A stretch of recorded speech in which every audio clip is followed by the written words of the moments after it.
ये शायद एकमात्र OpenClaw ट्यूटोरियल है जिसकी आपको कभी जरूरत पड़ेगी। इस वीडियो के अंत तक आपके पास अपना खुद का पर्सनल AI एजेंट होगा जो आपको याद रखेगा, आपके ईमेल्स मैनेज करेगा, आपकी ओर से चीजें बुक करेगा और तब भी काम करता रहेगा जब आप सो रहे होंगे। ये 24/7 काम करता है। आप इसे अपने फोन से मैसेज कर सकते हैं और आपको इसके लिए एक भी लाइन कोड लिखने की जरूरत नहीं पड़ेगी। OpenClaw मुफ्त और ओपन सोर्स है। इसे समझने का सबसे आसान तरीका यह है, कल्पना कीजिए ChatGPT की। बस फर्क इतना है कि यह AI टूल समय के साथ आपको सच में याद रखता है और यह खुद से आपके बिना हर बार पूछे भी काम कर सकता है। अगर आपने पहले कभी ऐसा कुछ सेटअप करने की कोशिश की है और कहीं अटक गए हैं तो मैं समझ सकता हूं। डॉक्यूमेंटेशन कठिन है और ज्यादातर ट्यूटोरियल्स उन हिस्सों को छोड़ देते हैं जो असल में जरूरी हैं। तो मेरे साथ बने रहिए, मैं आपको पूरी प्रक्रिया रियल टाइम में समझाऊंगा। हम योजना बनाएंगे कि आपका टूल क्या करेगा, इसे चलाने के लिए सबसे आसान जगह चुनेंगे, इसे टेलीग्राम पर लाइव करेंगे और अंत तक आपके पास एक ऑटोमेशन होगा जो हर दिन आपका समय बचाएगा। कुछ भी सेटअप करने से पहले मैं आपको दिखाना चाहता हूं कि OpenClaw को एक सामान्य चैटबॉट से क्या अलग बनाता है, क्योंकि यह ChatGPT नहीं है। ऐसी 3 चीजें हैं जो OpenClaw कर सकता है जो एक सामान्य चैटबॉट नहीं कर सकता। और एक बार जब आप इन्हें देख लेंगे तो यह साफ हो जाएगा कि आप OpenClaw क्यों इस्तेमाल करना चाहेंगे। पहली बात, यह वास्तव में आपको याद रखता है। अब मुझे पता है कि ChatGPT में भी मेमोरी होती है, लेकिन इसमें एक महत्वपूर्ण अंतर है। ChatGPT आपकी पिछली बातचीत का एक मोटा सा सारांश रखता है, धुंधला, संक्षिप्त और आसानी से खो जाने वाला संदर्भ। OpenClaw संरचित मेमोरी फाइल्स रखता है। आपका नाम, आपकी नौकरी, आपका परिवार, आपकी पसंद, आपसे किस तरह बात की जाए, आपको क्या चीजें महत्वपूर्ण लगती हैं, ये सारी जानकारियां असली फाइलों में रखी जाती हैं जिन्हें आप पढ़ और संपादित कर सकते हैं। तो जब आप 3 महीने बाद इससे बात करते हैं तो ये ठीक वहीं से शुरू करता है जहां आपने छोड़ा था। ऐसा इसलिए नहीं कि किसी सारांश ने याद रखा, बल्कि इसलिए कि इसने आपके बारे में और आपने किन चीजों पर काम किया है इसका जीवंत रिकॉर्ड रखा है। दूसरी बात, ये खुद ही चलता है। आपको कोई ऐप खोलने की जरूरत नहीं है, आपको इसे कोई संकेत देने की जरूरत नहीं है। यह बस हमेशा वहां रहता है 24x7 पृष्ठभूमि में। यह खुद को निर्धारित समय पर जगा सकता है, हर कुछ मिनट में चेक कर सकता है या आपके किसी जुड़े हुए ऐप में कुछ होने पर प्रतिक्रिया दे सकता है, जिसका मतलब है कि यह सबसे पहले आपसे संपर्क कर सकता है। और जब पहली बार ऐसा होता है तो यह चैटबॉट जैसा महसूस होना बंद कर देता है और एक असली सहायक जैसा लगने लगता है। तीसरी बात, यह असली कार्रवाई करता है, वास्तविक काम करता है। ये ईमेल भेजता है, कैलेंडर इवेंट शेड्यूल करता है, आपके ड्राइव से दस्तावेज निकालता है, उनका सारांश बनाता है और टेलीग्राम में आपको वापस संदेश भेजता है। यह वेब पर खोज करता है, विकल्पों की तुलना करता है और चीजें बुक करता है। यह सिर्फ सवालों के जवाब नहीं दे रहा, बल्कि असली काम कर रहा है। इन 3 स्तंभों को एक साथ जोड़ें और आपको कुछ इस तरह की चीजें मिलती हैं। 3 उदाहरण और इनमें से कोई भी काल्पनिक नहीं है। लोग वास्तव में इसका इस्तेमाल इन्हीं चीजों के लिए कर रहे हैं। पहला उदाहरण, आप जागते हैं, टेलीग्राम पर एक संदेश आपका इंतजार कर रहा है। यह रहा मौसम, दिन की आपकी पहली 3 मीटिंग्स, 2 ईमेल जो महत्वपूर्ण लगती हैं और हर एक का 1 लाइन सारांश। दूसरा उदाहरण, आप इसे बताते हैं, मेरी गुरुवार को X कंपनी के किसी व्यक्ति के साथ इंटरव्यू है, एक तैयारी दस्तावेज तैयार करो। 1 घंटे बाद आपके ड्राइव में एक गूगल डॉक है जिसमें कंपनी का ओवरव्यू, इंटरव्यू लेने वाले का बैकग्राउंड, हाल की खबरें और संभावित सवाल हैं।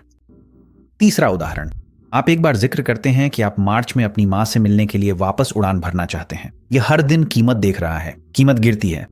आपको एक टेलीग्राम संदेश मिलता है, उसमें लिखा है, यह फ्लाइट पिछले 1 महीने में सबसे कम कीमत पर है, क्या मैं आपके लिए इसे बुक कर दूं?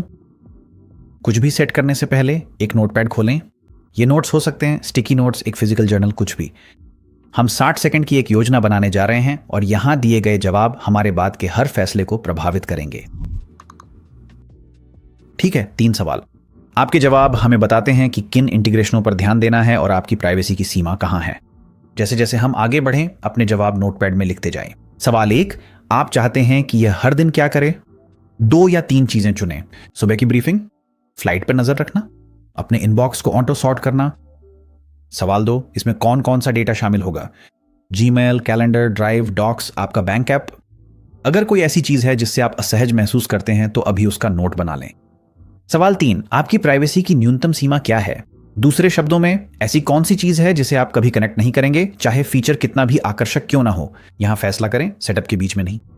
ठीक है, अगला सवाल, इसे चलाना कहाँ है? यहीं पर ज्यादातर लोग अटक जाते हैं। एक बार जब आप जान लें कि ओपन क्लाउड क्या है और आप अपने क्लाउड से क्या करवाना चाहते हैं, तब भी आपको यह तय करना होगा कि इसे कहाँ चलाना है। और सही जवाब इस बात पर निर्भर करता है कि आप इसे किसके साथ चलाना चाहते हैं, आप कौन हैं। 3 विकल्प हैं, मैं आपको इन सभी विकल्पों के बारे में बताऊंगा और फिर हम आपके लिए सही विकल्प चुनेंगे। पहला रास्ता है आपका पर्सनल कंप्यूटर। यह मुफ्त है क्योंकि आपके पास पहले से ही हार्डवेयर मौजूद है। इसमें अड़चन यह है कि आपका एजेंट तभी चलता है जब आपका कंप्यूटर चालू हो। लैपटॉप बंद करते ही आपका एजेंट भी बंद हो जाता है। आपको यह भी ध्यान रखना होगा कि इसे आपकी मशीन पर मौजूद हर चीज तक पहुंच प्राप्त है, और जब आप इसे असली सेवाओं से जोड़ना शुरू करते हैं तो यह और भी महत्वपूर्ण हो जाता है। दूसरा रास्ता है डेडिकेटेड हार्डवेयर। आम विकल्पों में मैक मिनी, रास्पबेरी पाई या कोई पुराना लैपटॉप शामिल है जिसे बिना स्क्रीन के किसी अलमारी में चलाया जा सकता है। हार्डवेयर की एक बार की लागत होती है, कोई मासिक शुल्क नहीं है। ये सैंडबॉक्स्ड होता है, यानी अब ये आपके पर्सनल कंप्यूटर पर नहीं चल रहा है। लेकिन इसमें कुछ समझौते भी हैं। अगर आपके घर का इंटरनेट बंद हो जाए या बिजली चली जाए तो आप ऑफलाइन हो जाते हैं और इसकी देखभाल भी आपको ही करनी होगी। और अगर आपके पास पहले से हार्डवेयर नहीं है तो शुरुआत में ही आपको सैकड़ों डॉलर खर्च करने पड़ सकते हैं। तीसरा रास्ता है क्लाउड वीपीएस। कुछ डॉलर प्रति माह में आपको असली डेटा सेंटर में एक छोटा सर्वर मिल जाता है। यह हमेशा चालू रहता है, हमेशा उपलब्ध रहता है, आपकी पर्सनल मशीन से अलग थलग रहता है, और अगर कभी कुछ गड़बड़ हो जाए तो आप इसे मिटा सकते हैं और फिर से साफ सुथरा डिप्लॉय कर सकते हैं। होस्टिंगर में एक क्लिक ओपन क्लॉ टेम्पलेट है जिससे आप इसे वीपीएस पर जल्दी से इंस्टॉल कर सकते हैं। सर्वर बूट होते ही ओपन क्लॉ पहले से इंस्टॉल रहता है और बाकी की सेटअप ब्राउजर में होती है। ज्यादातर लोगों के लिए जो अभी शुरुआत कर रहे हैं ये सबसे सही विकल्प है। अब तीसरा रास्ता लगभग सभी दर्शकों के लिए सही जवाब है। मैं भी यही इस्तेमाल कर रहा हूं और हम इसे साथ में इंस्टॉल करेंगे। किसी भी चरण में टर्मिनल की जरूरत नहीं है। साइन अप, इंस्टॉल, कॉन्फ़िगरेशन, ये सब कुछ ब्राउजर या आपके फोन पर ही होता है। अगर आप इसे अपने खुद के हार्डवेयर पर चलाना चाहते हैं, जैसे पीआई, मैक मिनी या पुराना लैपटॉप, तो वह भी एक सही और दीर्घकालिक विकल्प है। और मैं आखिरी चैप्टर में वीपीएस से डेडिकेटेड हार्डवेयर पर माइग्रेशन को भी कवर करूंगा। फिर भी मैं यही सलाह दूंगा कि आज वीपीएस पर शुरू करें ताकि आप इसे एक अलग वातावरण में कम शुरुआती लागत के साथ समझ सकें, और जब आपको सिस्टम समझ में आ जाए तब आप इसे शिफ्ट कर सकते हैं।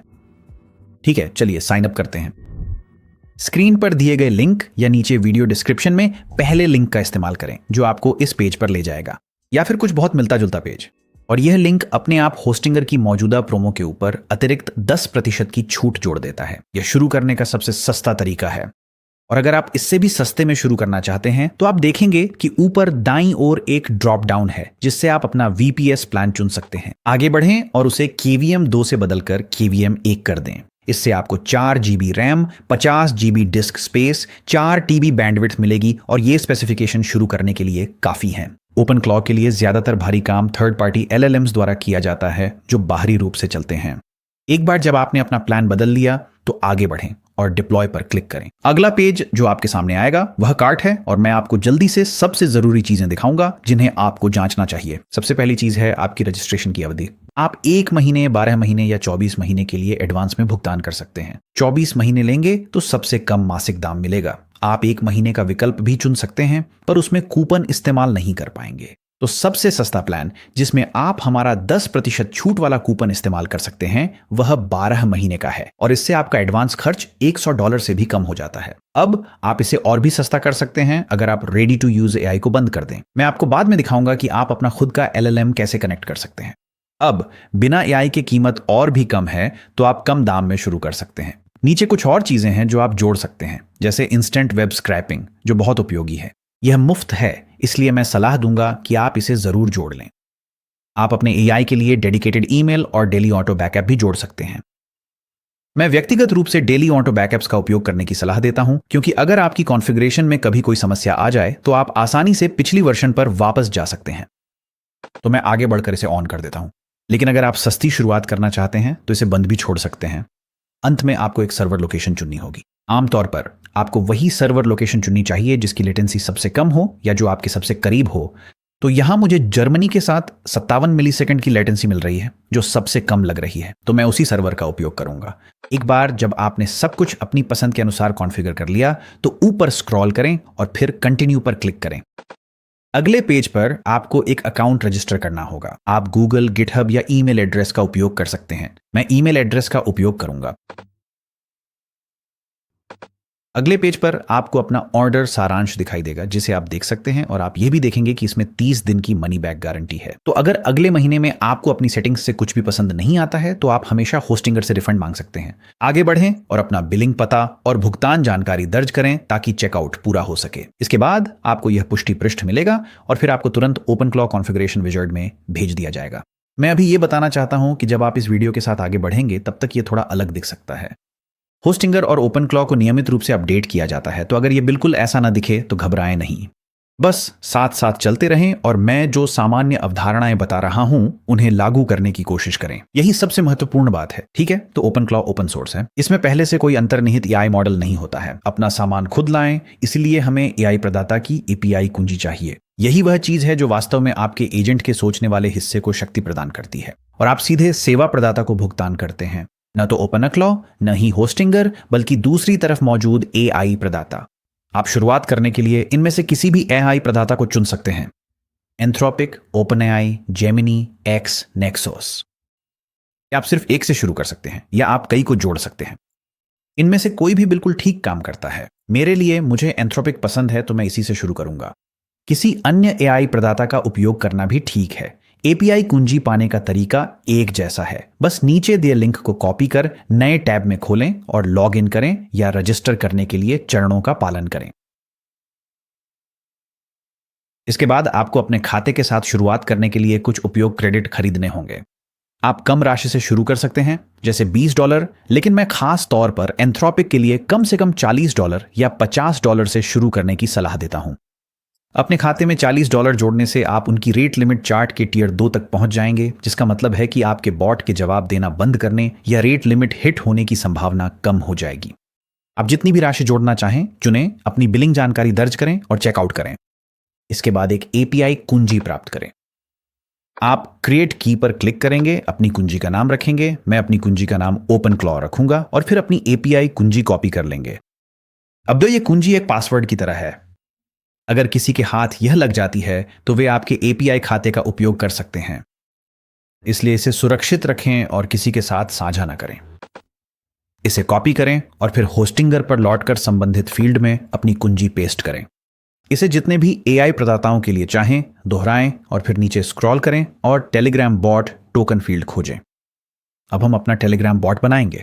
यही वह चीज है जिसका उपयोग आप अपने फोन से ओपनक्लॉ से बात करने के लिए करेंगे। अगर आपके पास अभी तक टेलीग्राम नहीं है तो नीचे दिए गए लिंक से इसे अपने फोन या कंप्यूटर पर मुफ्त में इंस्टॉल कर लें। एक बार जब आपने इसे खोल लिया तो बॉटफादर को सर्च करें। आप ऐसा बॉटफादर को सर्च में टाइप करके कर सकते हैं, या मैंने नीचे डिस्क्रिप्शन में बॉटफादर के साथ चैट खोलने के लिए एक डायरेक्ट लिंक भी दिया है। बॉटफादर टेलीग्राम का आधिकारिक बॉट है जो बॉट बनाने के लिए है। हाँ, मुझे पता है यह सुनने में कैसा लगता है, लेकिन यही असली तरीका है। आगे बढ़ें और बातचीत शुरू करने के लिए स्टार्ट पर क्लिक करें। इसके बाद हम या तो क्लिक करेंगे या फिर न्यू बॉट कमांड टाइप करेंगे। मैं यहां बस इसे क्लिक कर देता हूं। अब हमें बॉट को एक नाम देना होगा।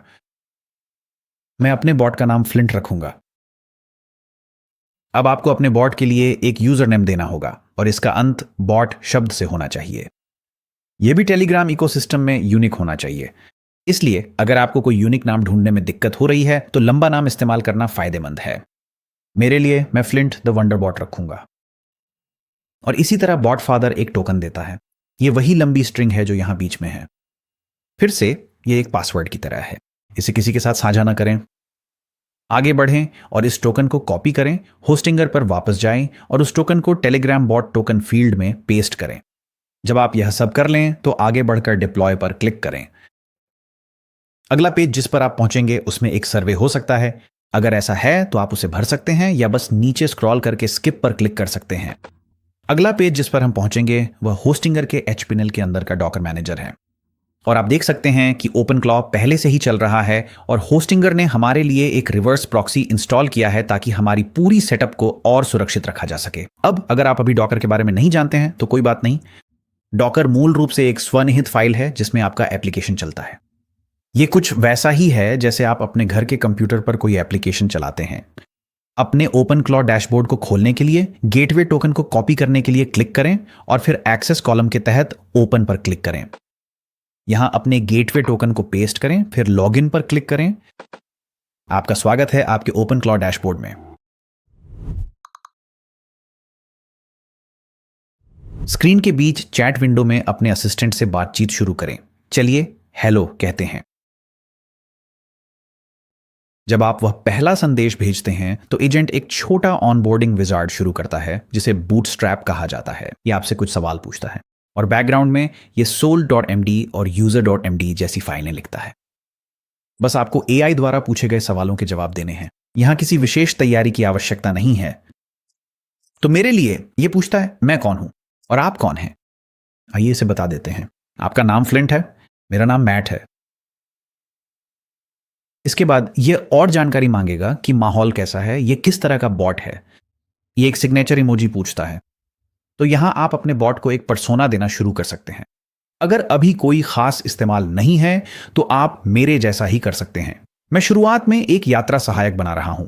आप इन विवरणों को बाद में कभी भी बदल सकते हैं जब आप तय कर लें कि आपको क्या चाहिए। यहां जो भी उत्तर आप देते हैं वह स्थायी नहीं है। तो मैं इसे बताऊंगा, आप एक मददगार, अनौपचारिक, यात्रा योजना केंद्रित सहायक हैं। आप अपनी पसंद का इमोजी चुन सकते हैं। यह आगे बढ़कर अपनी फाइलें लिखेगा। यह एक संदेश के साथ वापस आता है जिसमें और जानकारी मांगी जाती है। इस मामले में यह कहता है, पहला, आपका टाइम जोन क्या है, और दूसरा, आप मुझसे कैसे संपर्क करना चाहते हैं। तो हम कहेंगे पहला, टाइम जोन क्या है, और दूसरा, हमें यह बहुत स्पष्ट रूप से बताना होगा कि इसे टेलीग्राम कैसे सेटअप करना चाहिए। तो मैंने कहा है, चलिए टेलीग्राम को open claw pairing CLI commands का उपयोग करके सेटअप करते हैं। पेयरिंग डॉक्यूमेंट्स को docsopenclaw.ai/channels/peering पर पहले पढ़ें। आपके एनवायरनमेंट वेरिएबल्स में टेलीग्राम बॉट टोकन है। फिर हम सेंड पे क्लिक करेंगे। बहुत बढ़िया। अब यह जवाब देता है कि हमें बस टेलीग्राम पर बॉट को मैसेज करना है और वह हमें एक पेयरिंग कोड के साथ रिप्लाई करेगा। फिर हम उस कोड को यहां पेस्ट करेंगे। तो चलिए फिर से टेलीग्राम पर चलते हैं और फिर उस लिंक पर क्लिक करते हैं जो बॉट फादर ने हमें हमारे नए बॉट के साथ बातचीत शुरू करने के लिए दिया था। स्टार्ट पर क्लिक करें और फिर यह हमें यह पेयरिंग कोड देता है। हम इसे कॉपी करके सीधे अपने ओपन क्लॉ डैशबोर्ड की चैट में पेस्ट कर देंगे। यह जवाब देता है और कहता है कि हम टेलीग्राम पर बॉट को मैसेज करने की कोशिश कर सकते हैं। तो चलिए ऐसा करते हैं। हम कहेंगे हेलो और हमें एक मैसेज मिलता है जिसमें लिखा है टेलीग्राम काम कर रहा है। हम सही तरीके से कनेक्ट हो गए हैं। अब आप किसी भी डिवाइस पर जिसमें टेलीग्राम इंस्टॉल और लॉग इन है अपने ओपन क्लॉ एजेंट से बात कर सकते हैं। अब चलिए एक सेकंड के लिए अपने ओपन क्लाउड डैशबोर्ड पर वापस चलते हैं और मैं आपको इस इंटरफेस के बारे में थोड़ा और दिखाता हूं। यहां चैट के टॉप लेफ्ट में आपका सेशन ड्रॉप डाउन है। हर सेशन को एक अलग बातचीत के रूप में सोचें। जैसे जैसे आपके अलग अलग सेशंस अलग अलग बातचीत होंगी वे यहां दिखाई देंगी। यहां बीच में आपके पास मॉडल ड्रॉप डाउन है। अगर आप इस पर क्लिक करते हैं तो आप बदल सकते हैं कि कौन सा AI मॉडल आपके मैसेज का जवाब दे रहा है और यह उस प्रोवाइडर से लिस्ट ले लेगा जिसे आपने पहले कनेक्ट किया था। अभी के लिए डिफॉल्ट ही रहने दें। हम मॉडल चयन के बारे में बाद में बात करेंगे। और फिर तीसरा, आपके पास थिंकिंग लेवल ड्रॉप डाउन है। ऊंचा स्तर मतलब यह धीमा होगा लेकिन बेहतर तर्क के साथ, पर इसमें ज्यादा टोकन खर्च होंगे यानी ज्यादा पैसे लगेंगे। निचला स्तर तेज है और कम खर्चीला है लेकिन इसके जवाब उतने गहराई से नहीं हो सकते। अभी के लिए हम डिफॉल्ट एडेप्टिव पर ही रहते हैं। अगर आप कभी किसी मैसेज के साथ कुछ अटैच करना चाहें तो पेपर क्लिप पर क्लिक कर सकते हैं। आप वॉइस इनपुट देने के लिए माइक्रोफोन पर क्लिक कर सकते हैं। और अगर आप कभी अपने डैशबोर्ड में नया सेशन शुरू करना चाहें तो यहां इस प्लस बटन पर क्लिक कर सकते हैं। अब जब मैंने इसे पहली बार देखा था तो मुझे लगा था कि यह नए फाइल्स जोड़ने के लिए है, तो इसे लेकर भ्रमित मत होइए। पेपर क्लिप फाइल्स अटैच करने के लिए है और प्लस बटन नई बातचीत शुरू करने के लिए है। ठीक है, आपका एजेंट डिप्लॉय हो चुका है, उसकी एक पर्सनैलिटी है, वह आपका नाम जानता है और आपको टेलीग्राम पर मैसेज कर सकता है। इससे पहले कि हम इसे ईमेल भेजना, आपका कैलेंडर मैनेज करना और असली एक्शन लेना सिखाएं, चलिए 30 सेकंड में कुछ सुरक्षा नियमों पर चर्चा करते हैं। आगे बढ़ने से पहले सुरक्षा पर एक त्वरित बात। वन क्लिक टेम्पलेट पहले से ही कुछ समझदारी भरे डिफॉल्ट्स के साथ आता है जिसमें सैंडबॉक्स्ड एग्जीक्यूशन भी शामिल है, इसलिए आपको इनमें से किसी भी चीज को खुद से कॉन्फ़िगर करने की जरूरत नहीं है। लेकिन आपकी तरफ से कुछ आदतें हैं जो किसी भी डिफॉल्ट से ज्यादा मायने रखती हैं, तो मैं बस उन्हें नाम ले लेता हूं। सबसे पहले छोटे से शुरू करें। अपने पहले हफ्ते के लिए अपने एजेंट को केवल टेलीग्राम पर रखें। अपना बैंकिंग ऐप कनेक्ट न करें, इसे पासवर्ड मैनेजर से न जोड़ें, इसे अपना ट्रेडिंग अकाउंट न दें। पहले इसे कम जोखिम वाली चीजों के साथ भरोसा कमाने दें। दूसरा, कभी भी एपीआई कीज या क्रेडेंशियल्स को सीधे टेलीग्राम चैट में पेस्ट न करें। एपीआई कीज को पासवर्ड्स की तरह समझें। ये किसी सेवा को यह साबित करती हैं कि आप ही हैं और इनका चैट लॉग में होना सही नहीं है। ये होस्टिंग या पैनल में एनवायरनमेंट वेरिएबल्स के रूप में जाती है और मैं आपको यह सब दिखाऊंगा जब हम पहली ऑटोमेशन बनाएंगे। तीसरा, जब एजेंट किसी कार्रवाई की पुष्टि करने के लिए कहे तो पुष्टि को ध्यान से पढ़ें। सिर्फ आदतन हां मत कहें। मंजूरी का गेट तभी फायदेमंद है जब आप सच में देखें कि आप किस चीज को मंजूरी दे रहे हैं। ठीक है, बस इतना ही। अब चलिए एजेंट को वाकई में उपयोगी बनाते हैं। हम इसे कुछ स्किल्स देने वाले हैं। शुरुआत में आपका एजेंट बातचीत कर सकता है और वेब ब्राउज कर सकता है। मुख्य रूप से बस इतना ही है। इसे सच में ईमेल भेजने, आपका कैलेंडर पढ़ने या गिटहब पर कोड पब्लिश करने जैसे काम करवाने के लिए आपको स्किल्स इंस्टॉल करनी होंगी। एक स्किल मूल रूप से आपके एजेंट के लिए एक ऐप की तरह होती है। आप अपनी जरूरत के अनुसार स्किल्स चुनते हैं और एजेंट उनका इस्तेमाल करता है। स्किल्स एक मार्केटप्लेस में होती हैं जिसे क्लॉ हब कहा जाता है और मैं आपको दिखाऊंगा कि इसे कैसे एक्सेस करें। ओपन क्लॉ डैशबोर्ड में बाईं ओर स्किल्स पर क्लिक करें। यहां आप अपनी प्री इंस्टॉल्ड स्किल्स देख सकते हैं। ऑल्ट टैब के तहत आप सभी स्किल्स देख सकते हैं जो अभी इंस्टॉल हैं। रेडी में वे स्किल्स दिखती हैं जो इंस्टॉल हो चुकी हैं और इस्तेमाल के लिए तैयार हैं। और नीड सेटअप में वे स्किल्स दिखती हैं जो इंस्टॉल तो हो गई हैं लेकिन अभी भी आपको कुछ कॉन्फ़िगरेशन करनी है। अपने ओपन क्लॉ में नई स्किल्स जोड़ने के लिए सबसे पहले आपको कोई स्किल ढूंढनी होगी। एक नया टैब खोलें और clawhub.ai पर जाएं। यहां अगर आप कुछ खास ढूंढ रहे हैं तो स्किल्स सर्च कर सकते हैं या फिर स्क्रॉल करके फीचर्ड और ट्रेंडिंग स्किल्स देख सकते हैं। अगर आपको कोई स्किल पसंद आती है तो उस पर क्लिक करके और भी डिटेल्स देख सकते हैं। यहां आप देख सकते हैं कि अगर आप इसे लोकल मशीन पर चला रहे हैं तो कमांड लाइन में क्या चलाना होगा, या अगर आप इसे चैट के जरिए इंस्टॉल करना चाहते हैं तो यहां से प्रॉम्प्ट कॉपी करके सीधे अपनी चैट में पेस्ट कर सकते हैं। आप सिक्योरिटी स्कैन भी देख सकते हैं।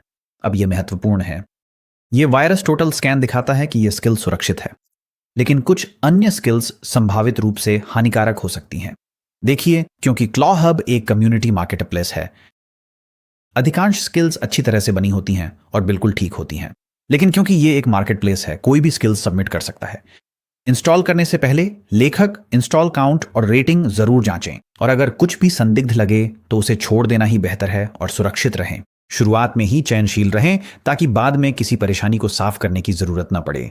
इस वीडियो में हम गूगल वर्कस्पेस इंस्टॉल करने से शुरू करेंगे। कनेक्ट होते ही आपका एजेंट ईमेल PRH सकता है, कैलेंडर मैनेज कर सकता है और ड्राइव से डॉक्यूमेंट्स ला सकता है। ये सब अहम काम है। यही चैप्टर पूरे सिस्टम को जीवंत बनाता है। GOG यानी गूगल वन गेटवे एक ऐसी स्किल है जो एक ही OAuth फ्लो में Gmail, calendar, drive, docs, sheets और कॉन्टैक्ट्स को जोड़ देती है। सावधानी पूर्वक बता दूं, यह चैप्टर बाकी चैप्टर्स से थोड़ा लंबा है, लेकिन आपको इसे सिर्फ एक बार ही करना होता है और इसका फायदा बहुत बड़ा है। आइए शुरू करते हैं। क्लॉक हब में GOG सर्च करें। आप गूगल भी सर्च कर सकते हैं, और जो हमें चाहिए वह पीटर स्टाइनबर्गर द्वारा बनाई गई है। यही है स्टाइपीट पर। उस पर क्लिक करें और फिर इंस्टॉल और सेटअप के लिए प्रॉम्प्ट को बस कॉपी कर लें। अब अपने टेलीग्राम पर चलें और वह प्रॉम्प्ट पेस्ट कर दें। यह संदेश आया कि स्किल इंस्टॉल हो गई है। अब हम इसे सेटअप करने जा रहे हैं। गूगल स्वाभाविक रूप से यह सुनिश्चित करना चाहता है कि आपकी इनबॉक्स तक पहुंच देने से पहले कौन अनुरोध कर रहा है। आप इसे इस तरह साबित करते हैं कि एक गूगल क्लाउड प्रोजेक्ट बनाते हैं जिसे OAuth क्रेडेंशियल्स कहा जाता है, उन्हें जनरेट करते हैं और अपने एजेंट को पेस्ट कर देते हैं। कुछ ही मिनट लगेंगे, एक बार करना है फिर कभी नहीं। मैं आपको हर क्लिक करके दिखाऊंगा। OAuth वह तरीका है जिससे एक ऐप दूसरे ऐप से आपकी जानकारी तक पहुंचने की अनुमति मांग सकता है बिना आपका पासवर्ड देखे। आप गूगल की तरफ से एक्सेस को अप्रूव करते हैं, गूगल आपको एक क्रेडेंशियल देता है और आपका एजेंट उस क्रेडेंशियल का उपयोग करता है। यह वही तरीका है जैसा कि आप किसी भी अन्य वेबसाइट पर गूगल से साइन इन करते हैं। सबसे पहले एक नया टैब खोलें और console.cloud.google.com पर जाएं। सबसे पहले आपको अपने गूगल अकाउंट में साइन इन करना होगा और उसके बाद आपको एक प्रोजेक्ट बनाना होगा। ऊपर बाईं ओर सिलेक्ट अ प्रोजेक्ट पर क्लिक करें, फिर न्यू प्रोजेक्ट पर क्लिक करें। अपने प्रोजेक्ट को एक नाम दें। मैं अपने प्रोजेक्ट का नाम ओपन क्लॉ रखूंगा और फिर क्रिएट पे क्लिक करूंगा। जब प्रोजेक्ट बन जाए तो आगे बढ़ें और सिलेक्ट प्रोजेक्ट पर क्लिक करें, और फिर बाईं ओर APIs एंड सर्विसेज पर होवर करें, फिर इनेबल्ड APIs एंड सर्विसेज पर क्लिक करें। अब हमें हर उस गूगल सेवा के लिए APIs को सक्षम करना होगा जिसे हम उपयोग करना चाहते हैं। तो चलिए जीमेल से शुरू करते हैं। हम ऊपर इनेबल एपीआईएस एंड सर्विसेज पर क्लिक करेंगे, फिर जीमेल सर्च करेंगे, सूची में से इसे चुनें, फिर इनेबल पर क्लिक करें। फिर यहां जीमेल एपीआई पेज पर हम देख सकते हैं कि इसका स्टेटस इनेबल्ड पर सेट है। अब हमें अगली गूगल सेवा जोड़नी है। ऊपर बाईं ओर बैक एरो पर क्लिक करें और फिर यही प्रक्रिया दोहराएं। इनेबल एपीआईएस एंड सर्विसेज पर क्लिक करें और अपनी अगली स्किल सर्च करें। इस प्रक्रिया को उन सभी गूगल वर्कस्पेस स्किल्स के लिए दोहराएं जिन्हें आप उपयोग करना चाहते हैं: Gmail, calendar, drive, sheets, docs, people. और सच कहूं तो यह OAuth प्रक्रिया शायद पूरे सेटअप का सबसे झंझट वाला हिस्सा है। आप गूगल क्लाउड में एक प्रोजेक्ट बना रहे हैं, एक एक करके एपीआईएस को इनेबल कर रहे हैं, OAuth कंसेंट स्क्रीन सेट कर रहे हैं, और पूरी प्रक्रिया में लगभग 10 से 15 मिनट लगते हैं। और यह वाकई बहुत उबाऊ लग सकती है, लेकिन एक बार जब यह हो जाता है तो हो जाता है, और इसका फायदा बहुत बड़ा है। एक बार जब आप अपनी सभी व्यक्तिगत एपीआईज जोड़ लें तो अगला कदम है बाईं ओर OAuth कंसेंट स्क्रीन पर क्लिक करना, फिर गेट स्टार्टेड पर क्लिक करें और अपनी ऐप को एक नाम दें। फिर से हम इसे OpenClaw कहेंगे। User support email drop down से अपना ईमेल चुनें और नेक्स्ट पर क्लिक करें। ऑडियंस के लिए एक्सटर्नल चुनें, फिर नेक्स्ट पर क्लिक करें। कॉन्टैक्ट इंफॉर्मेशन के लिए बस अपना खुद का ईमेल जोड़ें और नेक्स्ट पर क्लिक करें। और फिर सेवा की शर्तों से सहमत हों। जब आप पूरा कर लें तो क्रिएट पर क्लिक करें। बहुत बढ़िया। अब जब हमारी OAuth कॉन्फ़िगरेशन सेट हो गई है तो बाईं ओर ऑडियंस पर क्लिक करें और यहां हम एक टेस्ट यूजर जोड़ेंगे। पेज को नीचे स्क्रॉल करें और फिर टेस्ट यूजर सेक्शन के तहत ऐड यूजर्स पर क्लिक करें। फिर अपना ईमेल पता दर्ज करें और सेव पर क्लिक करें। अब हमें अपनी OAuth क्रेडेंशियल्स सेटअप करनी है। ऊपर बाईं ओर हैमबर्गर मेनू पर क्लिक करें, फिर एपीआईएस एंड सर्विसेज के तहत क्रेडेंशियल्स पर क्लिक करें। ऊपर क्रिएट क्रेडेंशियल्स पर क्लिक करें और फिर OAuth क्लाइंट आईडी चुनें। एप्लीकेशन टाइप ड्रॉप डाउन में डेस्कटॉप ऐप चुनें और उसे एक नाम दें। मैं इसे OpenClaw कहूंगा और क्रिएट पर क्लिक करूंगा। और यहां हमें एक पुष्टि मिली है कि OAuth क्लाइंट बनाया गया है। अब यहां आपको जो करना है वह है इस पॉपअप के नीचे JSON फाइल डाउनलोड करना। फिर अपने टेलीग्राम पर वापस जाइए और JSON फाइल अपने बॉट को भेजें।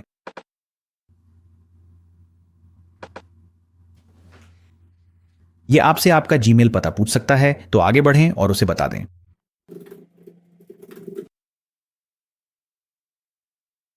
और फिर यह आपको एक बड़ा लंबा लिंक देगा जिस पर क्लिक करना है। आगे बढ़ें और उस पर क्लिक करें। इसे अपने नए टैब में खोलें, अपने खाते में लॉगिन करें और यह कहेगा कि गूगल ने इस ऐप को सत्यापित नहीं किया है। आपको केवल तभी आगे बढ़ना चाहिए जब आप डेवलपर को जानते हों। खैर, इस मामले में आप ही डेवलपर हैं तो आप कंटिन्यू पर क्लिक कर सकते हैं और फिर से कंटिन्यू पर क्लिक करें। OpenClaw को उन सभी अलग अलग टूल्स तक पहुंच देने के लिए सिलेक्ट ऑल चुनें और कंटिन्यू पर क्लिक करें। और फिर आपको एक त्रुटि मिलेगी जिसमें लिखा होगा कि यह साइट नहीं खुल सकती। असल में यही अपेक्षित व्यवहार है। अपने एड्रेस बार में जाइए, वहां से पूरी URL कॉपी करें, फिर उसे वापस टेलीग्राम में पेस्ट करें।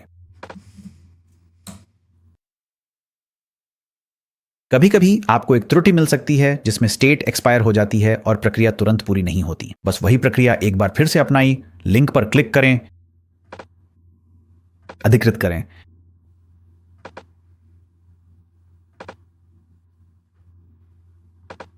और फिर URL कॉपी करके OpenClaw को दें।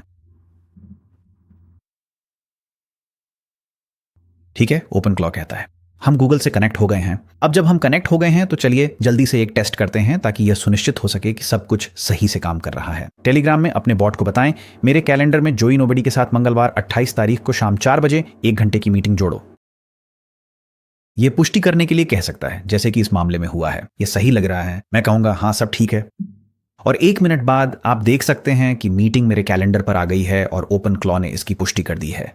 अब हमें पता है कि OpenClaw कैलेंडर इवेंट्स जोड़ सकता है, लेकिन क्या यह उन्हें पढ़ सकता है? आइए इस मीटिंग को किसी और समय पर शिफ्ट करते हैं और देखें कि क्या यह पहचान सकता है।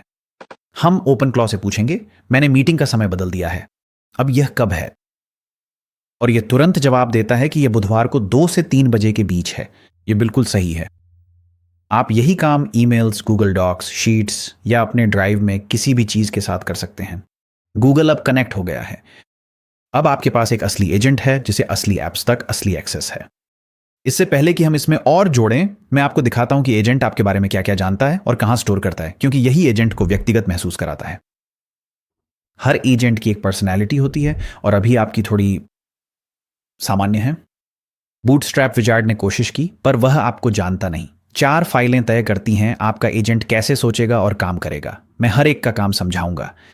आपको इन्हें खुद से एडिट नहीं करना है, बस अपने एजेंट से इन्हें अपडेट करने के लिए कहें और बाकी काम वह खुद कर लेगा। अपने वर्कस्पेस फाइल्स तक पहुंचने के लिए बाईं ओर एजेंट्स पर क्लिक करें और फिर फाइल्स टैब देखें। यहां आप अपनी मुख्य फाइलें देख सकते हैं। इसमें agents, soul, tools, identity, user, heartbeat और मेमोरी शामिल हैं। एजेंट्स व्यवहार संबंधी नियमों की किताब है।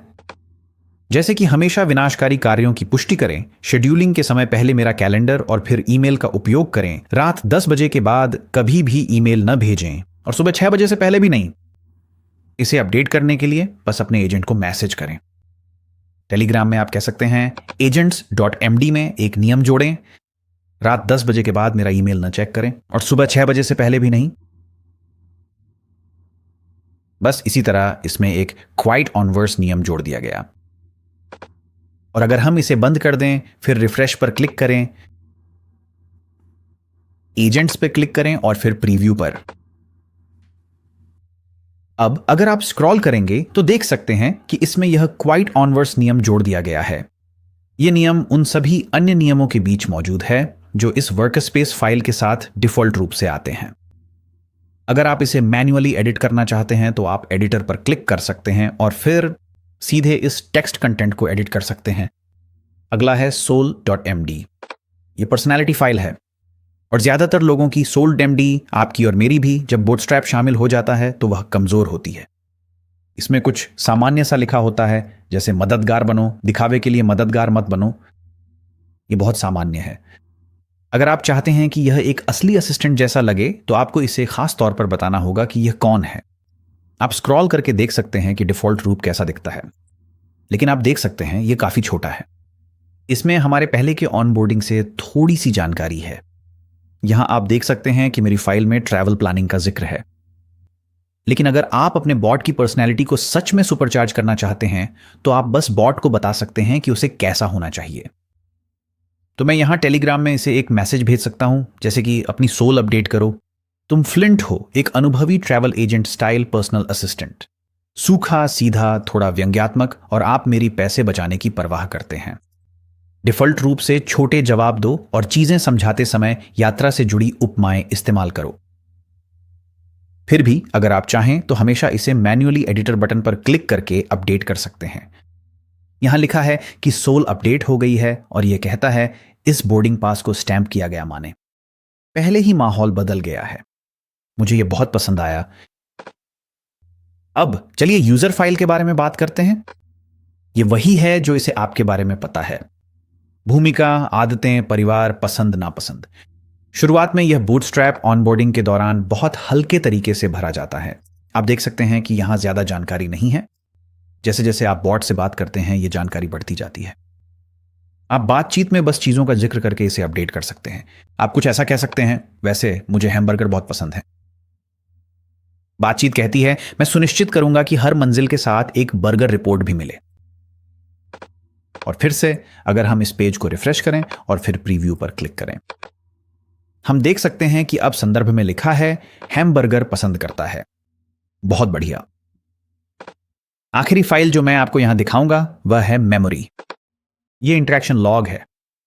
यह वही है जो आपने पूछा उसने क्या किया और उसने कौन से फैसले लिए। यह मूल रूप से आपके एजेंट की वर्किंग मेमोरी है। आप वास्तव में इसे सीधे नहीं छुएंगे, यह अपने आप लिखा जाता है। यही वह फाइल है जो आपके बॉट को याद दिलाती है कि आपने पिछले हफ्ते क्या बात की थी। ड्रीमिंग, एक प्रक्रिया जिसके बारे में हम थोड़ी देर में बात करेंगे, इस फाइल को लॉन्ग टर्म मेमोरी में प्रोसेस करती है, लेकिन हम बाद में उस पर आएंगे। आपको इन फाइलों के मास्टर बनने की तुरंत जरूरत नहीं है। मैं बस ये बताना चाहता था कि ये फाइलें मौजूद हैं और आप इन्हें कहां पा सकते हैं, ताकि आपको इनके बारे में और ये कैसे काम करती हैं इसकी सामान्य समझ हो सके। तो अब आपके एजेंट के पास एक पर्सनैलिटी है। वह जानता है कि आप कौन हैं और वह आपकी एप्स तक पहुंच सकता है। लेकिन इससे पहले कि हम इसे शेड्यूल पर काम में लगाएं, एक और छोटा सा सेटअप है जो तब काम आता है जब आपको बाहरी टूल्स से कनेक्ट करना हो और वहीं पर एपीआई कीज वास्तव में रहती हैं। हमारी सुरक्षा चर्चा से आप पहले ही जानते हैं कि एपीआई कीज कभी भी टेलीग्राम चैट में नहीं होनी चाहिए। तो फिर उन्हें कहां रखना चाहिए? उन्हें होस्टिंगर के पैनल में एनवायरनमेंट वेरिएबल्स के रूप में रखना चाहिए।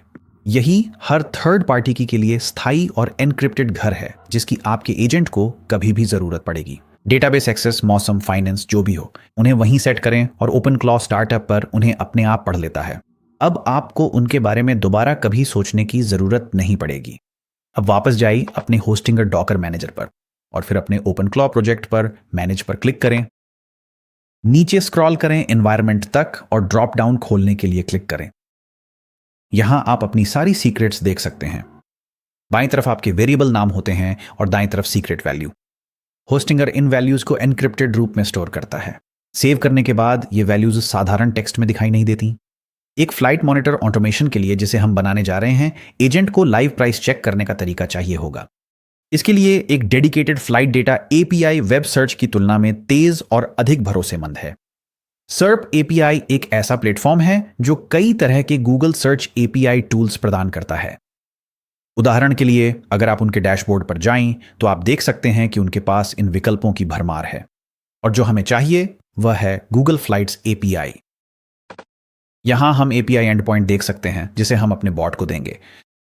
तो मैं इसे अभी कॉपी कर लेता हूं और टेलीग्राम में बॉट को मैसेज भेजने की तैयारी शुरू करता हूं। हम लिखेंगे Google flights API and point और उसे वहां पेस्ट कर देंगे और फिर अपने अकाउंट में जाइए, एपीआई की खोलें। यहां से वापस डॉकर मैनेजर में जाइए, एनवायरनमेंट सेक्शन के नीचे प्लस एनवायरनमेंट पर क्लिक करें और उसे एक नाम दें। आमतौर पर आप एनवायरनमेंट वेरिएबल्स को ऑनल कैप्स और स्पेस की जगह अंडरस्कोर के साथ नाम देते हैं।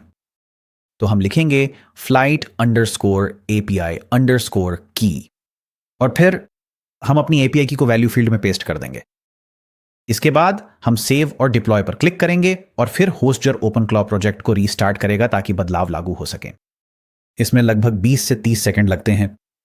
जब यह पूरा हो जाए और लिखा आए कि ओपन क्लॉ चल रहा है तो चलिए टेलीग्राम में मैसेज पूरा करते हैं। हम कहेंगे क्या आप जांच सकते हैं कि आपको फ्लाइट डेटा एपीआई तक पहुंच है या नहीं। यहां जवाब आया और उसने कहा कि वह सर्प एपीआई की देखना चाहता है। मैं इसे बता सकता था कि मैंने इसका नाम कुछ और रखा है, लेकिन चीजों को आसान बनाने के लिए चलिए इसे वैसे ही नाम देते हैं जैसा वह देखना चाहता है। तो हम मैनेज पर क्लिक करेंगे, नीचे तक स्क्रॉल करेंगे, एनवायरनमेंट खोलेंगे और फिर फ्लाइट एपीआई की को बदलकर सर्प एपीआई की कर देंगे। सेव और डिप्लॉय करें और फिर जब यह दोबारा चलने लगे तो इसे बताएं ठीक है अब अपने एनवायरनमेंट वेरिएबल्स चेक करो। और एक पल बाद जल्दी से जांचने के बाद यह कहता है कि फ्लाइट डेटा एपीआई लाइव है और काम कर रहा है। यह पुष्टि करता है कि वह सेवा तक पहुंच सकता है। तो बस याद रखें, भविष्य में किसी भी स्किल को अगर एपीआई की चाहिए तो यही 3 चरणीय प्रक्रिया अपनाएं। अपनी सेवा के लिए साइन अप करें, अपनी एपीआई की लें और उसे एनवायरनमेंट वेरिएबल्स में जोड़ें, फिर सेव और रीडिप्लॉय करें।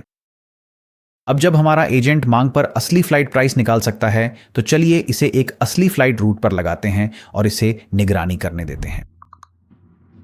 यहीं से ऑलवेज ऑन वाकई में अपनी अहमियत साबित करना शुरू करता है।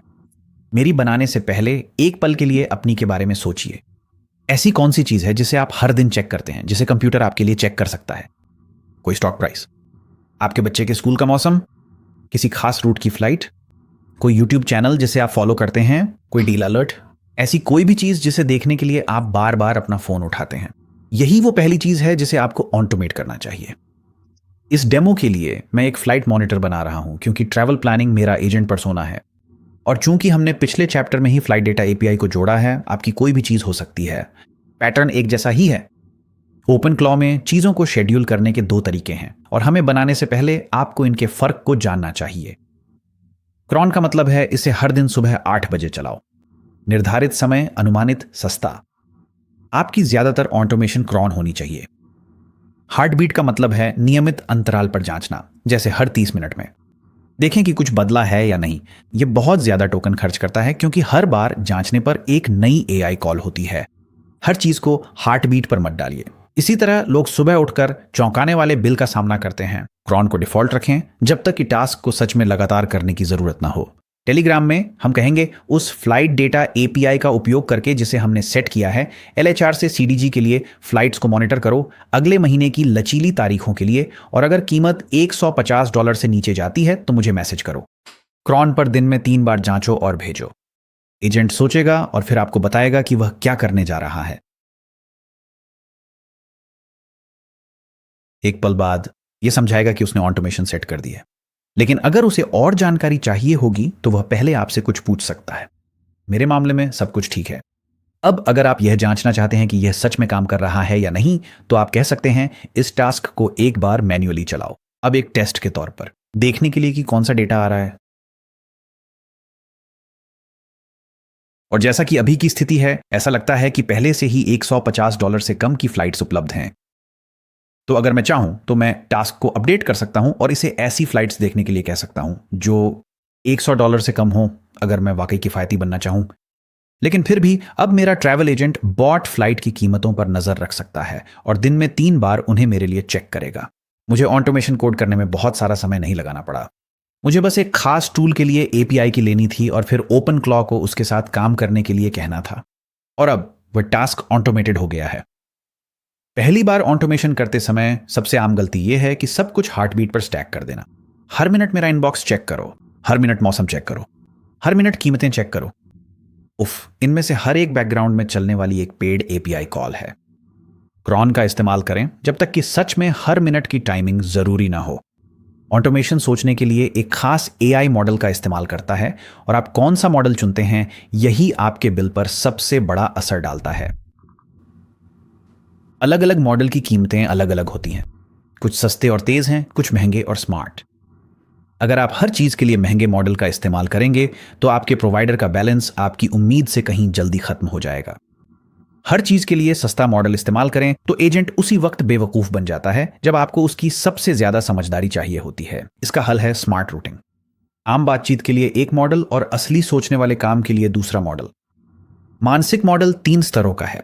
पहला स्तर है प्रीमियम चीजें, जैसे GPT 5.4 क्लाउड ओपस। ये स्मार्ट, धीमे और महंगे होते हैं। दूसरा स्तर है रोजमर्रा की ताकत, GPT 5 मिनी क्लाउड सोनेट। ये तेज, सक्षम और सस्ते होते हैं। तीसरा स्तर है सबसे सस्ता या मुफ्त, जैसे डीप सीक या ओपन मॉडल्स। ये साधारण बातचीत के लिए बिल्कुल ठीक हैं। पूरा खेल है हर काम को सही स्तर से मिलाना, और ओपन क्लाउड आपके लिए ये ज्यादातर खुद ही कर देता है। बस एक रूटिंग नियम सेट कर दें। टेलीग्राम में कुछ ऐसा कहें जैसे agents.md में एक नियम जोड़ें, चैट और साधारण कामों के लिए डिफॉल्ट सोनेट रखें और ओपस का इस्तेमाल करें। जब मैं आपसे तर्क करने, शोध करने या टूल्स का उपयोग करने के लिए कहूं, आप जो भी मॉडल चाहें इस्तेमाल कर सकते हैं, लेकिन मैं साधारण कार्यों के लिए हल्के सस्ते मॉडल इस्तेमाल करने की सलाह देता हूं। और आमतौर पर आप चाहेंगे कि डिफॉल्ट रूप से प्रमुख टॉप एंड मॉडल का इस्तेमाल करें। ज्यादा जटिल कार्यों या एजेंट ऑर्केस्ट्रेशन के लिए आगे बढ़ें और इसे सबमिट करें। और ओपन क्लॉ नियम लिखता है और इसकी पुष्टि करता है कि यह हो गया है। ये एक लाइन आपके 80% क्रेडिट खर्च को बचा सकती है। ओपन क्लॉ का वर्कस्पेस यूआई आपको यह भी दिखा सकता है कि आपकी उपयोगिता क्या है और आपने कितने क्रेडिट खर्च किए हैं। बाईं ओर जाएं और यूजेस पर क्लिक करें, और यहां आपको एक सारांश मिलेगा जो आपको बिल्कुल दिखाएगा कि आपने कितने टोकन इस्तेमाल किए और उसकी लागत क्या है। तो यहां आज की लागत $1.10 है, 2 अलग अलग सत्रों में। और आप हमेशा इसे 7 दिन, 30 दिन या कस्टम समय सीमा में बदल सकते हैं ताकि आप ठीक ठीक देख सकें कि आप कितने टोकन इस्तेमाल कर रहे हैं। अब जबकि यह आपके खर्चों का सामान्य अंदाजा लगाने के लिए काफी अच्छा है, मैंने पाया है कि यह 100% सटीक नहीं है। तो अगर आप बिल्कुल सटीक देखना चाहते हैं कि आपने AI कॉल्स पर कितना खर्च किया, तो इसका सबसे अच्छा तरीका है कि आप अपने LLM प्रदाता के डैशबोर्ड में जाएं। उदाहरण के लिए अगर हम platform.cloud.com पर जाकर क्लाउड कंसोल देखें तो आप देख सकते हैं कि कितने क्रेडिट उपलब्ध हैं और कितने बचे हैं, और ये काफी नियमित रूप से अपडेट होता रहता है। तो आप टेलीग्राम पर संदेशों के बीच भी ये बैलेंस चेक कर सकते हैं ताकि आपको बिल्कुल पता चल सके कि हर संदेश पर आपको कितना खर्च आ रहा है। कोई भी थर्ड पार्टी API जो आपके पास है उसमें भी अतिरिक्त खर्च हो सकते हैं, इसीलिए आपको वहां के डैशबोर्ड भी चेक करने चाहिए ताकि आपको अंदाजा हो सके कि वहां पर कितना खर्च हो रहा है। जिस मॉडल से आप चैट कर रहे हैं उसे ऑटोमेटिकली सेट करने के अलावा आप बातचीत के दौरान कभी भी मैन्युअली भी मॉडल बदल सकते हैं। आप यह ओपन क्लॉड डैशबोर्ड में चैट विंडो में ड्रॉप डाउन पर क्लिक करके और यहां मॉडल बदलकर कर सकते हैं। इससे आपको उन सभी मॉडलों को बदलने की सुविधा मिलती है जो आपने अभी कनेक्ट किए हुए हैं। मेरे पास सिर्फ एंथ्रोपिक मॉडल्स जुड़े हुए हैं, इसलिए मेरे पास क्लाउड के विभिन्न टियर उपलब्ध हैं। आप यह सीधे टेलीग्राम से भी कर सकते हैं। बस // टाइप करें ताकि कमांड्स की लिस्ट दिखे, फिर मॉडल टाइप करें और उस कमांड को सबमिट करें। इसके बाद ब्राउज प्रोवाइडर्स पर क्लिक करें, जहां आपके कनेक्टेड प्रोवाइडर्स की लिस्ट दिखेगी। आप अपनी चैट को किसी भी प्रोवाइडर पर स्विच कर सकते हैं, जैसे ओपन क्लाउड डैशबोर्ड में करते हैं। चूंकि हमने ओपस से मुख्य काम कर लिया है, तो टोकन बचाने के लिए मैं सोनेट पर स्विच करूंगा। यहां पुष्टि मिलती है कि अगला मैसेज इसी मॉडल से जाएगा। लागत की चर्चा के साथ ही यह ट्रबल शूटिंग नोट भी जरूरी है।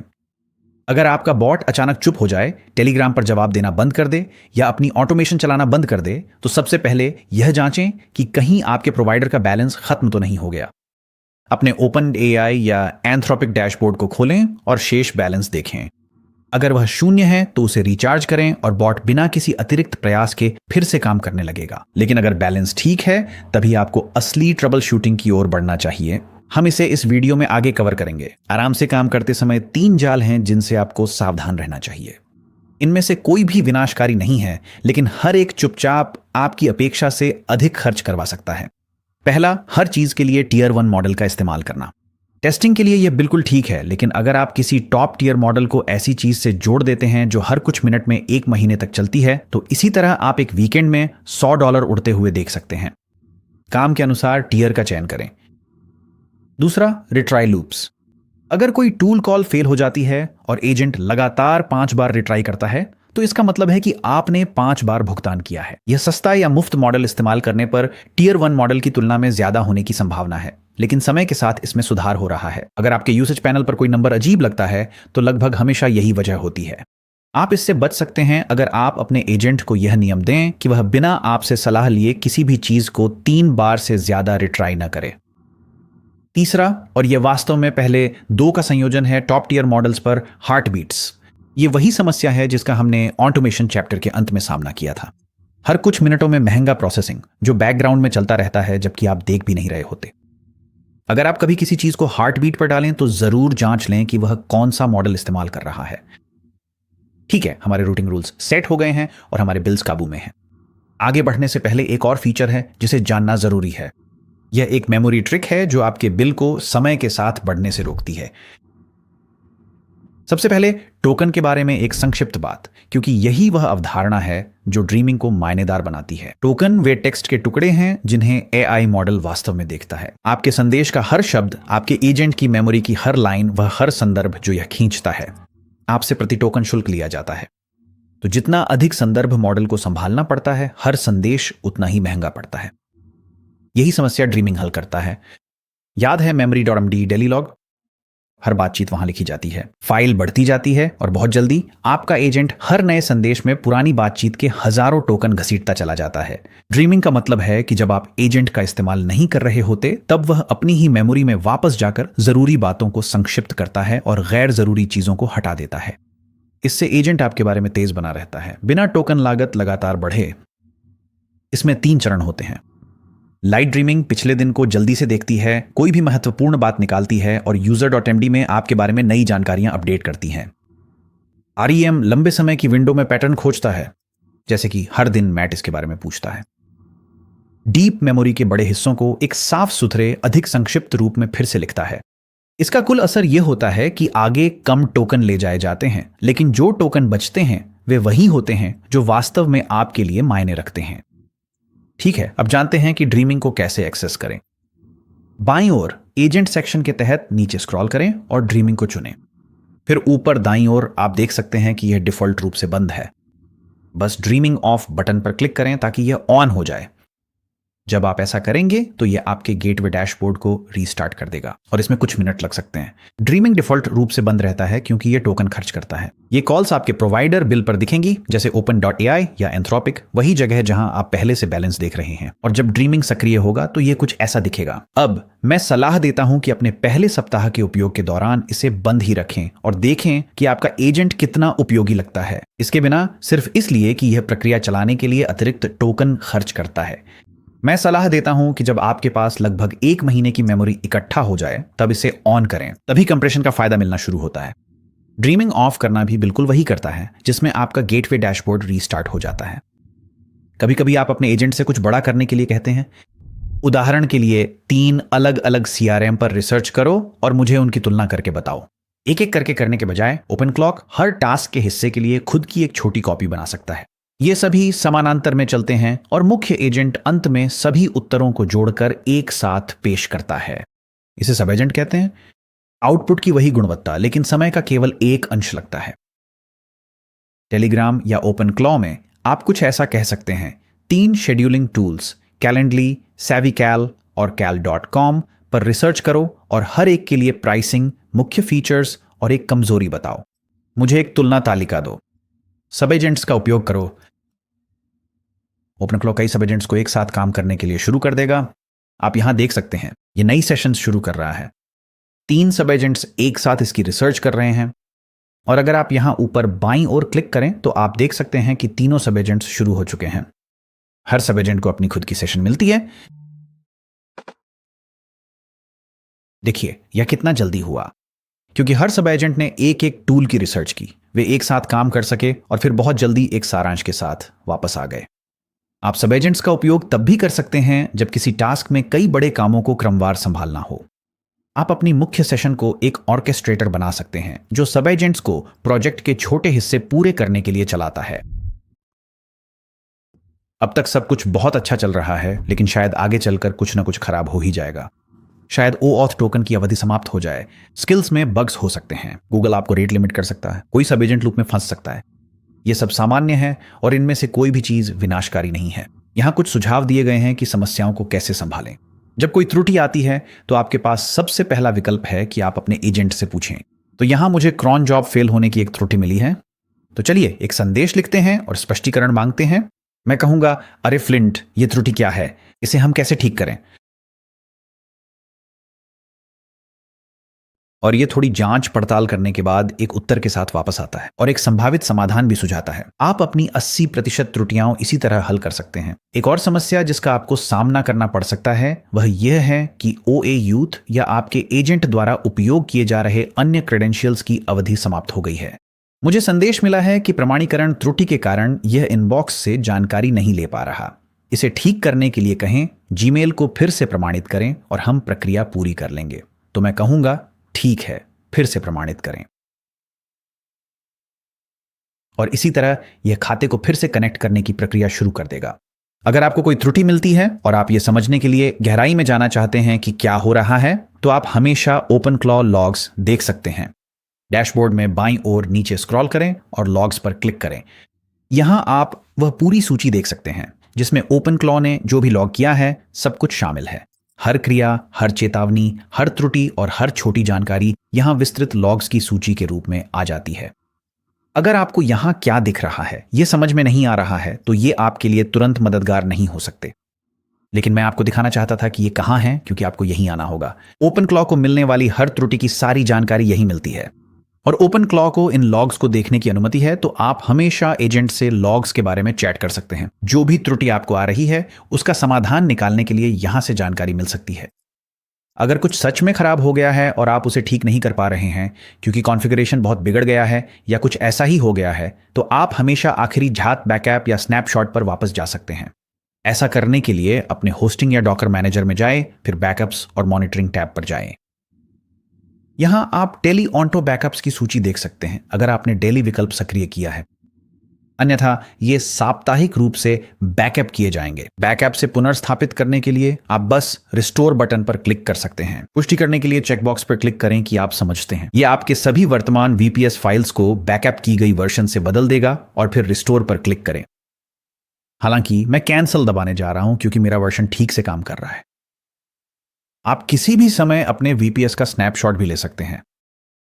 इसी पेज पर नीचे स्क्रॉल करें और क्रिएट अ स्नैपशॉट सेक्शन में जाएं, फिर क्रिएट स्नैपशॉट पर क्लिक करें। क्रिएट पे क्लिक करें। और 1 मिनट बाद आपको एक पुष्टि संदेश मिलेगा जिसमें लिखा होगा स्नैपशॉट क्रिएटेड। मैं सलाह देता हूं कि कोई भी बड़ा कॉन्फ़िगरेशन बदलाव करने से पहले स्नैपशॉट जरूर लें, जिससे आपके सिस्टम में कोई गड़बड़ी ना हो जाए। आप स्नैपशॉट से भी उसी तरह पुनर्स्थापित कर सकते हैं जैसे ऑन्टो बैकअप से करते हैं। इस तरह अगर कुछ भी गलत हो जाता है तो कॉन्फ़िगरेशन करने के बाद भी आप हमेशा अंतिम झात कार्यशील वर्जन पर वापस जा सकते हैं। शुरुआत में मैंने बताया था कि आप में से कुछ लोग आखिरकार इसे क्लाउड वीपीएस की बजाय अपने खुद के हार्डवेयर पर चलाना चाहेंगे। अब हम इसी बदलाव के बारे में बात करेंगे। ऐसा करने के कारण हो सकते हैं। आपको चीजों के साथ प्रयोग करना पसंद है, आप शून्य आवर्ती लागत चाहते हैं, या आप मशीन के पूर्ण मालिक बनना पसंद करते हैं। ये सभी कारण सही हैं और यह एक वास्तविक माइग्रेशन पथ है, कोई बंद रास्ता नहीं। अब मैं आपको संक्षिप्त रूप से बताता हूं कि यह बदलाव कैसे किया जाता है। मेरी ईमानदार सलाह है कि आज ही क्लाउड वीपीएस पर शुरू करें, उसमें सहज हो जाए, और जब आपको सच में पता चल जाए कि आप अपनी मशीन से क्या करवाना चाहते हैं तब माइग्रेट करें। टेलीग्राम या ओपनक्लॉ डैशबोर्ड में create a full backup type करें। इसके बाद बस कहें इस बैकअप को बेस कॉन्फ़िगरेशन के साथ नए हार्डवेयर पर माइग्रेट करें। ओपनक्लॉ आपको निर्देशों की एक विस्तृत सूची प्रदान करेगा, जिसमें आपके स्थानीय मशीन पर चलाने के लिए कमांड भी शामिल होंगे जहां आप अपना ओपनक्लॉ इंस्टेंस स्थापित करना चाहते हैं। आप उन कमांड्स को कॉपी करके सीधे टर्मिनल में पेस्ट कर सकते हैं। जब आप वास्तव में स्थानांतरित होने के लिए तैयार हों तो स्थानांतरण की प्रक्रिया काफी सरल होती है। पूरी प्रक्रिया का विवरण डॉक्स openclaw.ai पर उपलब्ध है। स्थापित करना, ध्यान दें यहां टर्मिनल चाहिए, इसलिए मैंने इसे आखिर में रखा। ओपनक्लॉ नए सिस्टम पर चलने लगे तो बैकअप इंपोर्ट करना डॉक्यूमेंट्स में दिए कमांड से हो जाएगा। इसमें करीब 1 मिनट लगेगा, हालांकि ट्रांसफर में कुछ चीजें नहीं बचेंगी। यह जानबूझकर है और बेहतर सुरक्षा के लिए है। आपको बॉटफादर के माध्यम से टेलीग्राम बॉट टोकन फिर से जारी करना होगा। अपने गूगल खाते को उसी OAuth प्रक्रिया से फिर से अधिकृत करना होगा जो हमने पहले की थी, और आपके LLM API कीज को एक स्थानीय एनवायरनमेंट वेरिएबल्स फाइल में जोड़ना होगा। मूल रूप से कोई भी चीज जो वास्तव में किसी थर्ड पार्टी सेवा की क्रेडेंशियल है उसे फिर से जारी करना पड़ेगा। यह कुछ वैसा ही है जैसे जब आप नया कंप्यूटर खरीदते हैं और आपको सबसे पहले अपने सभी खातों में लॉगिन करना पड़ता है। कंप्यूटर के पास वे अभी तक सेव नहीं हैं, लेकिन एजेंट खुद वह पूरी तरह से वैसा ही रहता है। सभी वर्कस्पेस और मेमोरी फाइलें, आपने जो भी स्किल इंस्टॉल की हैं, agents.md में हर नियम आपने जो पर्सोना ट्यून किया है और हर ऑटोमेशन जो आपने सेटअप किया है, सब कुछ आपका एजेंट नए हार्डवेयर पर भी वही एजेंट है। बस अब वह एक नए घर में नई चाबियों के साथ जागा है। ठीक है, आपका एजेंट चल रहा है, यह आपके फोन पर है, यह याद रखता है कि आप कौन हैं, यह स्वचालित कार्य चला रहा है, और यह तब तक यह सब करता रहेगा जब तक आप अपने दिन के बाकी कामों में व्यस्त हैं। हमने इस पूरी प्रक्रिया में कहीं भी कोई कोड नहीं लिखा। अगले कदम आसान है, इसे काम दें, मेमोरी बनने दें, और तैयार होने पर इसमें एक और स्किल जोड़ें। अपने सोल्ड एमडी को तब तक ट्यून करें जब तक एजेंट आपके जैसा न लगे, आपकी आदतों, बात करने के तरीके और उन शॉर्टकट्स के साथ जो सिर्फ आपको चाहिए। यही ये प्रोडक्ट नहीं बल्कि टीममेट जैसा लगता है। साइन अप के लिए स्क्रीन वाले लिंक या डिस्क्रिप्शन के लिंक से अपनी होस्टिंग या VPS पर 10% डिस्काउंट लें और 1 क्लिक डिप्लॉयमेंट से ओपनक्लॉ सेटअप करें। टेम्पलेट देखने के लिए धन्यवाद। अब कुछ शानदार बनाइए।